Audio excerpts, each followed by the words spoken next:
TEJAASWINIE, daughter of MURALI. I am studying at the school LJKT LADANG, Mount Austin. I am now 12 years old and in the class 6 UM. I am one of the many prefects at my school. Today, I would like to talk about my favorite storybook out of my entire collection of storybooks. It is called Harry Potter and the Philosopher's Stone.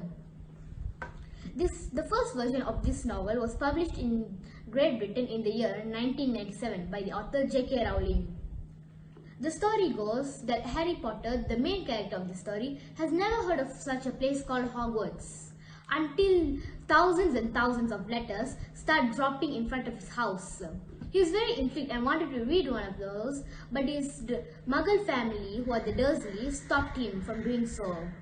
No matter how hard he tried, the Dursleys always prevented him from reading any one of those letters.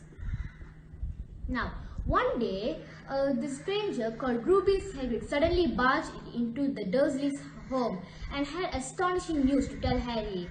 Harry Potter is actually a wizard and he had a place in the school called Hogwarts School of Witchcraft and Wizardry. On the fateful day when Harry was about to board the train to Hogwarts, he had met two very special people. They are his best friends Ron Weasley and Hermione Granger. Together, they went to Hogwarts. The story is continued by 6 other books for the story. They show the adventures Harry and his friends had in the school. Now, at Harry's time at the school, he had made a lot of friends and sometimes a few enemies. One of them are Professor Snape, who is his potions teacher, and the very malicious boy Draco Malfoy. But by far the worst of Harry's enemies was the dreaded Lord Voldemort, who had murdered so many wizards during his time. The story went that Lord Voldemort was at the height of his peak when Harry was just a young boy. But when he heard the story about Harry's birth, he feared that Harry will try to stop him. So, he went on to kill Harry's parents. After succeeding to do so, he wanted to kill Harry, but somehow he had failed. Voldemort's magic left this mark on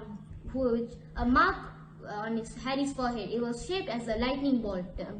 The scar had got Harry really famous in the wizarding world.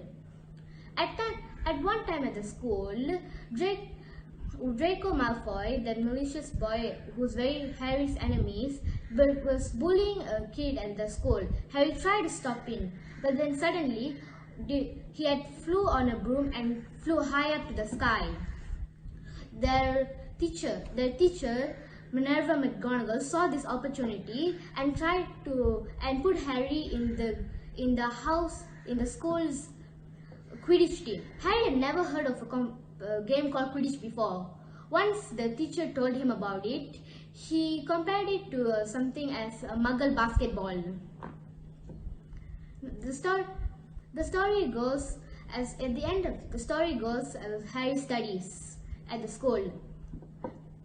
Once, at the end of the story, the defense against the dark arts teacher of the school, Professor Quirrell, was actually evil. Harry and his friends found out that Professor Quirrell had been hiding Lord Voldemort behind his turban. Lord Voldemort didn't have a body to hide, so he took over Professor Quirrell's body instead. In the end, Harry and his friends were able to stop Lord Voldemort. This is how the story goes. I really like this story because of its climax. The story takes place in the wizarding world, which is really interesting to me. I find J.K. Rowling as a really published author, a really great author.